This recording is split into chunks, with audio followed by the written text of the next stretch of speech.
All right, beautiful. Welcome back. We're looking at our first conversation, yes, before our Today in History.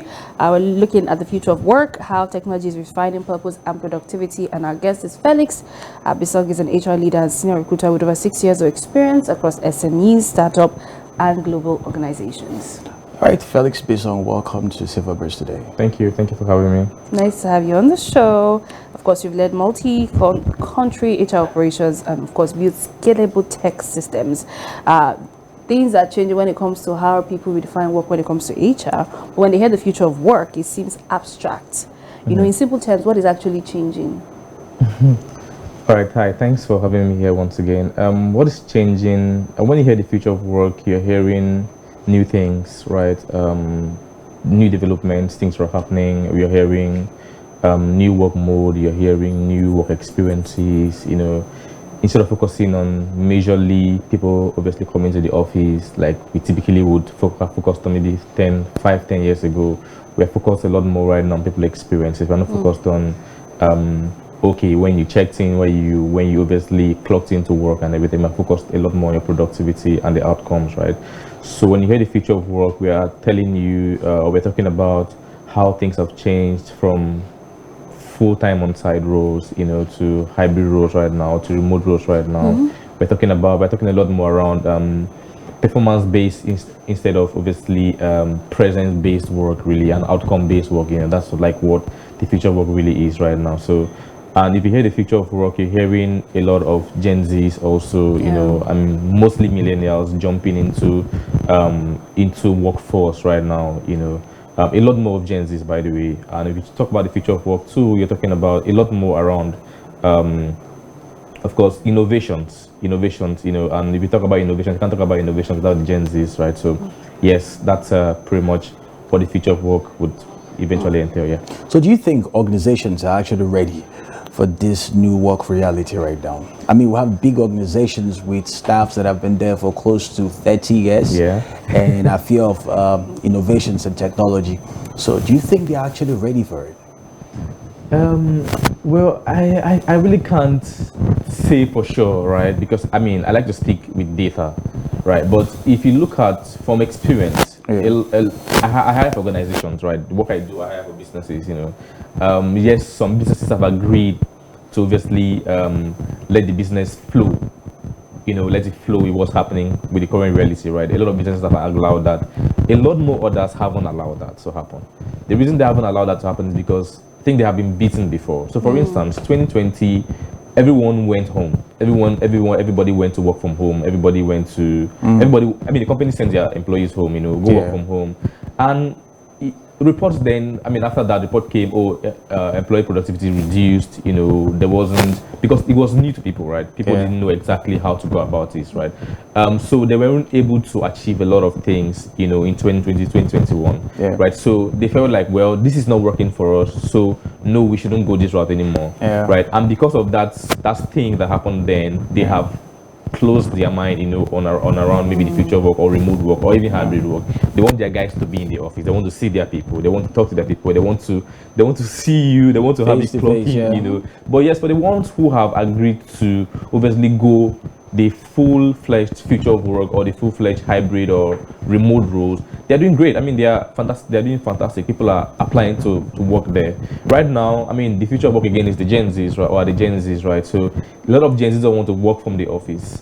They don't want to come to the office. They don't want to come to the office 5 days a week. They want to work from home, or they want to have flexibility. And that's what a lot of organizations should absolutely adopt right now, because again, it's not about the coming to the office anymore right now. It's about productivity. How productive am I when I'm in the office, plus how productive am I also when I'm working from home? So a lot of businesses have adopted it, but some people are still very much, very quiet around that. So, so AI is changing how the people consume as becoming a workplace partner. CV screening, performance tracking. Should employees be concerned about? So run me that again. So AI is taking over how has become a workplace partner, from CV screenings to performance tracking. Should employees be worried? Well, as HR, I would say no. Yeah, because to be fair, I use AI as well, right? AI is fantastic. It's helping do work a lot easier, but that's the reason why we have humans here. we have the human touch, right? I use AI obviously to do my first level screening if I'm hiring for roles, for instance, Okay. you know, and I still have to. I would not, because AI is fantastic. I'll just push the CVs to maybe to my clients. So I have these CVs for you. I still have to take my time and go through those CVs that the AI has screened for me. You know, we talk about performance management. Performance management cannot be done with AI. It cannot absolutely be done with AI. You know, there needs to be a human touch there, because again, regardless of the fact that AI is not going to get it correctly. You cannot get it 100% correct. So you need that human touch there to ensure that the work is done accurately. Again, it's performance. We cannot just, AI doesn't know me. AI doesn't know what I do at work. You know what I do at work. And you are going to have a lot more accurate performance ratings for me than the AI does, regardless of whatever features you put in your AI and everything. Okay, so just to add, as a recruiter, I think it's a very interesting conversation. What skills are companies prioritizing now that are not important, that are very key to get jobs right now in this economy, digital economy, tech-driven economy? To be fair, we are looking at technology adaptation. How do you are you adapting? Really, adaptability, that's probably what I'm talking about right now. Are you adapting? Today we're talking about AI, right? So a lot of people are saying AI is steal their jobs, so they are scared of AI. But a lot of businesses are looking for people who come and scale their businesses. And to be fair, if you use AI is a lot. AI, you can use AI to scale a lot faster. While still obviously working around different things, right? So we're looking for adaptability. We're looking for adaptability. We're looking for technical skills also. Obviously, soft skills are super important, right? There is automation right now. Automation is going everywhere, right? So if you're able to automate things, you're able to manage time for your employer. And obviously, when you have more time, you begin to make more money. There's more productivity there. So yes, we're looking at automation. We're looking at digital innovation. And a lot more other things, really. So yeah. So when you say automation, right? What are the advantages? Because I see more disadvantage, because I used to work at this company where I have to do certain things from place to place. I have to probably write the script. From scripting, I have to make sure I take it to production, from pre-production to production to post-production, all this. But now there are actually automations that can do that for me straight up. So what are the advantage? Because knowing that, all right, a staff of 3, all right, was cut down to 1. How is that an advantage? Yeah, with automation. Well. I mean, there are pros and then there are cons to all of these things, right? Do you think there are more pros than cons? I think there are more pros, to be fair. Yeah, everybody needs to level up. To be honest, everybody needs to level up. Yes, you may think that I'm being stern, but sorry. When you say level up, yes. So like I said, there were 3 staffs. Yeah. Right. 3 staff cut down to 1. Why? Because that one person understood AI, right? So what if 3 staff understands AI and the company's like, why do we need 3 if 1 can do it? Don't you think that's still another con? Again, to be fair, I'm HR. I really wouldn't want to say it's not fair, because I have to manage costs for the organization, right? True. And I have to manage talent as well. Yeah. But is that a con? Is that a pro or a con? To be honest, again, I still stand on my ground. Like, I'm HR. I wouldn't want to keep people there doing the same task. That's not going to help me a whole lot, right? So automation helps you save time. Helps you save time, a whole lot, and if you have more time, you have more time to do other things that you need to invest in. That's really why that is important here. So if we have 3 employees and we have to cut down or maybe lay off a few because one person can do the work, then that's good enough. That's good enough everything for me, to be fair.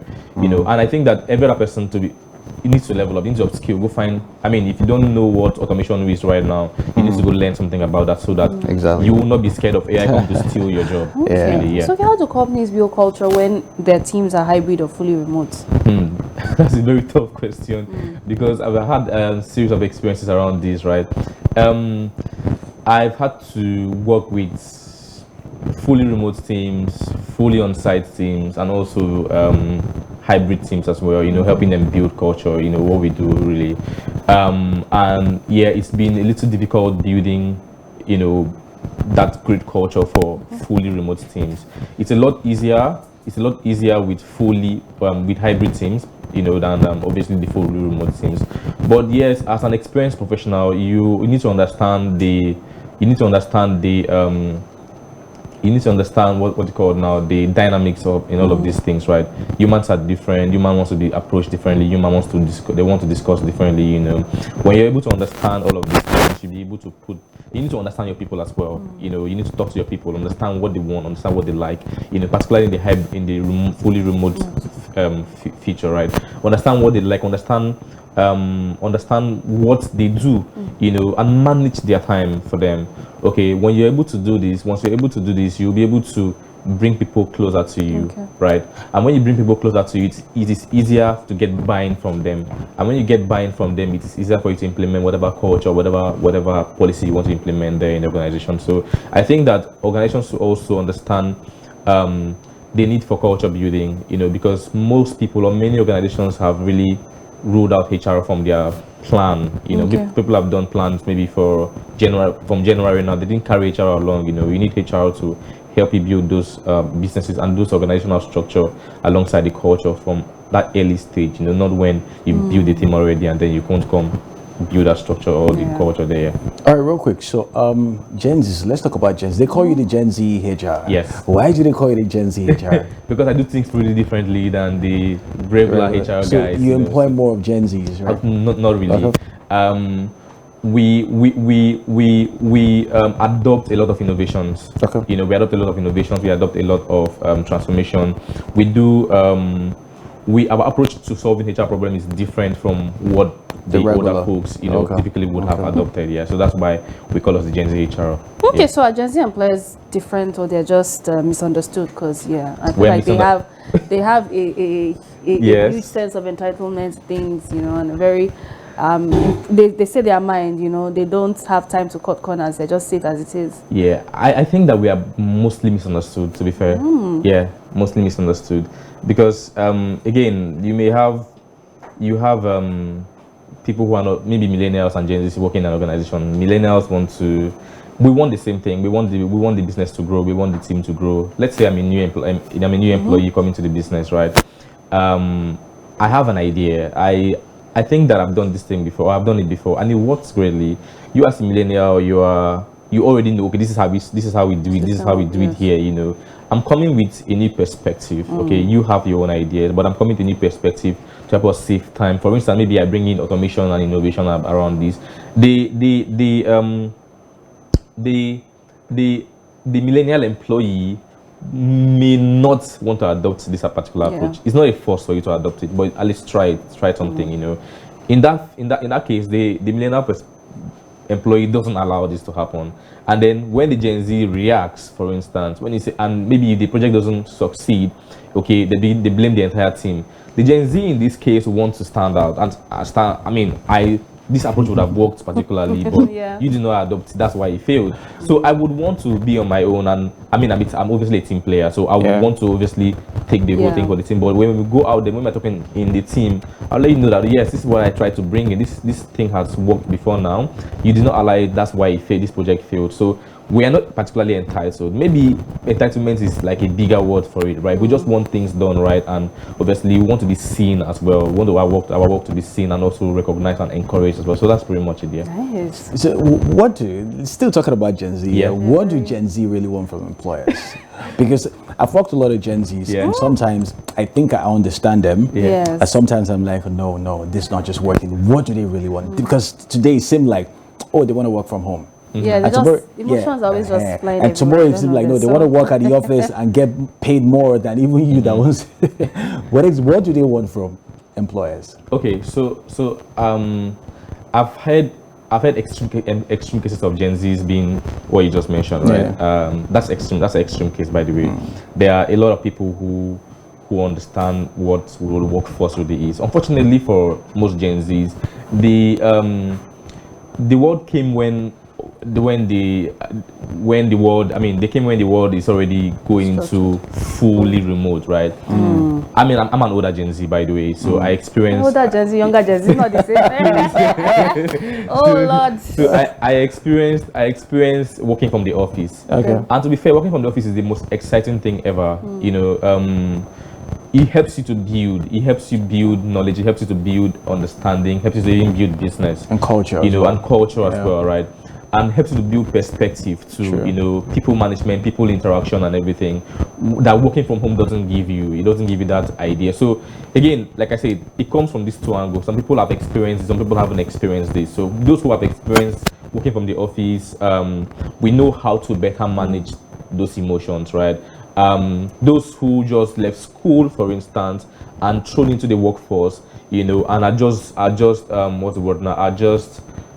They're just starting life, you know. They do not understand this intricacies. They do not understand these experiences and how this experience could possibly shape them. So that's why they behave the way they do, you know. But I wouldn't say that. I mean, what we want again in the workplace, we just want to be seen as not necessarily equals, but obviously we are working as colleagues. We are colleagues. We are equals, right? I should be granted that much respect that every other person will be given to, you know. So I want to be seen in the workplace. I don't want my manager to take credit for the work I'm doing. You know, I want to take credit for the work I'm doing as well. You know, I want to be seen and I want to be heard, and I also want to get my credit as well. Okay, so just to wrap up conversation, there's a lot of talk about hustle culture. Do you think that tech has made this burnout worse? Hustle culture, you know. Interesting question. Has tech made it worse? Well, a lot of people would obviously argue, but to be honest with you, I would say yes, it has. Okay. Right? Because again, and the economy has made it even worse, if there's a word like that. Yes, the economy has made it worse, you know, because you meet young person today, maybe still in school or maybe just left school. The person is trying to do 3-4 things to survive, right? And yes, tech has made it a lot easier. A lot of people are VAs right now. You know, there are a lot of virtual assistants right now, because that's also a skill that you can easily learn and begin to make money from. You can use that to work with. You can use that, you know, work with a particular client and make some money in the morning. In the afternoon, you do social media management. At night, you're probably doing like maybe cold emailings, you know, to get clients and everything. Maybe in the afternoon, you are maybe speaking to clients in meetings and trying to develop some business strategy for yourself. And also, yes, it had made it worse, but again, we can't really blame anybody, to be honest. We can't blame the young people because they want to just survive, really, you know. So yes, it has made it worse, but our economy has made it even worse, even more worse than it currently even ideally worse. So Okay. Yeah, I would have loved to ask more questions, but we're so out of time right now. Maybe some other time. Thank you so much. We'd love to Okay, I was have you going to back. ask some very rapid fire questions. Remote work, office structure. Hybrid. Okay, skill or degree, which one matters today? Say again. Skill or degree, which one matters today? Skill, please. Skill. Not a degree. I don't think I've ever hired people based off of degrees, really, to be honest. Yes. Maybe it's a Gen Z thing actually. AI assistant or human assistant? Both. Okay, and one workplace myth you want to cancel? One workplace myth I want to cancel is the HRs are wicked people. Yes. We are not wicked people. We are not wicked people. We are just very chill people. Nah, lie. Okay, thank you so much. Thanks so much for coming on the show, Felix. Thank you. It was nice having you. Thank you for helping us understand what works look like in the 21st century. Thank you. And we'll take a break. When we come back, we have more trending conversations. Don't go anywhere.